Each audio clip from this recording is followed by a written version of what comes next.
Baik, bismillah, assalamualaikum warahmatullahi wabarakatuh. Puji syukur saya panjatkan kehadirat Allah Subhanahu wa taala atas berkat dan limpah rahmatnya sehingga saya dapat menyelesaikan tugas dari biologi bawah permukaan, di mana tugasnya itu mereview artikel ilmiah. Baik, sebelumnya perkenalkan nama saya Muhammad Zulkarnain Sarnani dengan NIM R1C1222011. Baik, sini langsung masuk saja di poin pertama, yaitu identitas artikel. Artikel yang diulas berjudul Citra Geolistrik Resistivitas 2 dimensi untuk identifikasi zona laterit dan zona bedrock profil nikel laterit, yang ditulis oleh Ivanali, Iha, dan Puji Hartoyo. Artikel ini diterbitkan pada tahun 2018 dalam Jurnal Ilmiah Giga, volume 21 nomor 2, yang diterbitkan oleh Universitas Nasional atau UNAS Jakarta. Artikel ini dimuat pada halaman 50 hingga 57 dan termasuk dalam bidang kajian geofisika dan eksplorasi nikel laterit.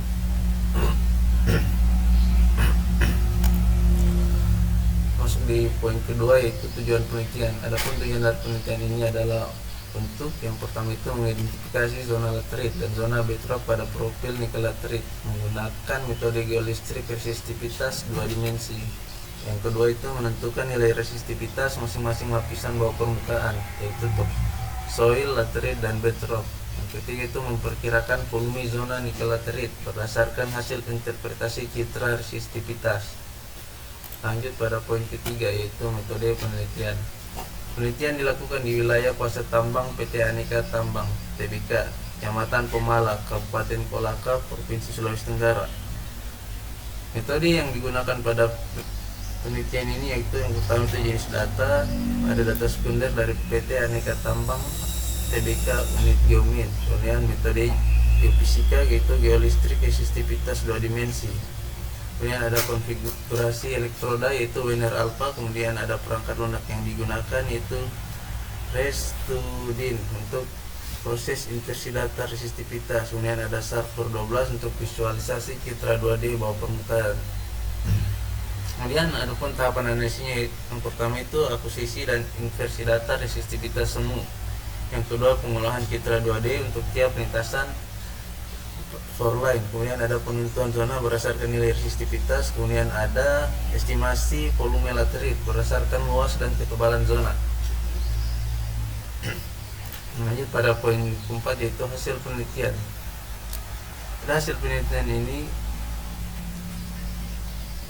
data dan citra resistivitas 2 dimensi. Yang pertama itu zona laterit nikel memiliki resistivitas paling rendah karena mengandung air dan mineral teroksidasi.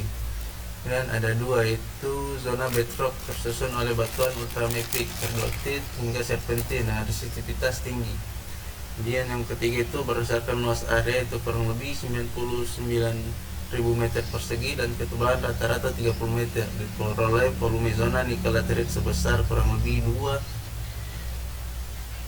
2,970 juta meter.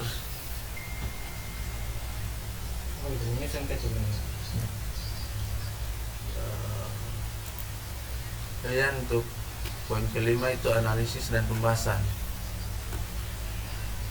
Untuk akurasi data dari hasil penelitian, yaitu nilai resistivitas yang diperoleh konsisten dengan karakteristik fisik batuan laterit dan ultramafic. Penggunaan perangkat lunak meningkatkan ketepatan hasil intervensi. Kedua itu ada korelasi geologi. Zona laterit terbentuk akibat pelapukan intensif batuan ultramafic pada iklim tropis lembab.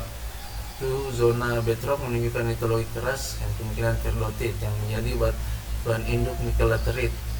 Adapun kelemahan metodologi itu data sekunder tanpa verifikasi lapangan menurunkan validitas hasil.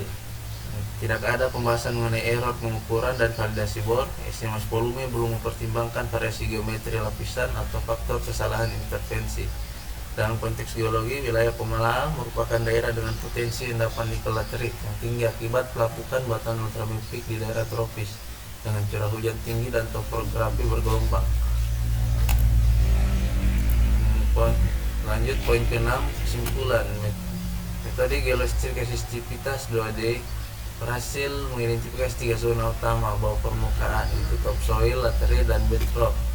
kedua itu zona laterit menunjukkan resistivitas rendah, itu 0 hingga 120 ohm dan berada pada kedalaman 10 hingga 60 meter. Estimasi volume laterit sekitar 2.970 meter kubik di area seluas 99.000 meter persegi.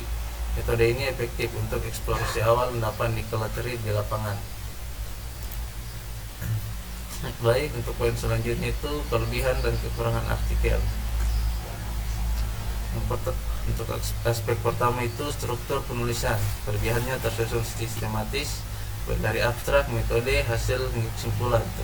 Kekurangannya itu pembahasan masih deskriptif, belum analitis. Untuk poin aspek selanjutnya itu kualitas data. Kelebihannya menggunakan software profesional REST to the INV, kemudian ada server. Untuk kekurangannya itu data sekunder tanpa pengujian lapangan. Relevansi penelitian. Untuk kelebihannya relevan untuk eksplorasi nikel laterit di Indonesia. Kekurangan tidak membahas aspek ekonomi atau cadangan logam. Untuk aspek selanjutnya itu visualisasi data. Kelebihan terdapat citra dua dimensi dan tabel resistivitas. Kekurangan skala peta dan arah lintasan tidak disebutkan. Untuk aspek selanjutnya itu kebaruan, menunjukkan penerapan nyata metode resistivitas dua dimensi di pemala. Kekurangannya metode dan pendekatan tergolong konvensional. Baik, masuk di poin selanjutnya yaitu kesimpulan review. Artikel ini layak dijadikan referensi untuk penelitian eksplorasi nikel laterit menggunakan metode geolistrik. Penelitian berhasil memetakan distribusi vertikal lapisan laterit dengan pendekatan geofisika non-destruktif yang efisien. Namun untuk pengembangan lebih lanjut disarankan agar penelitian serupa ditambahkan, seperti data validasi bor atau ground truth, kemudian analisis laboratorium kandungan nikel dan sifat fisik batuan, kemudian integrasi geologi, geokimia, geofisika untuk model 3D yang lebih komprehensif. Baik, sekian video dari saya, lebih dan kurangnya mohon dimaafkan. Wassalamualaikum warahmatullahi wabarakatuh.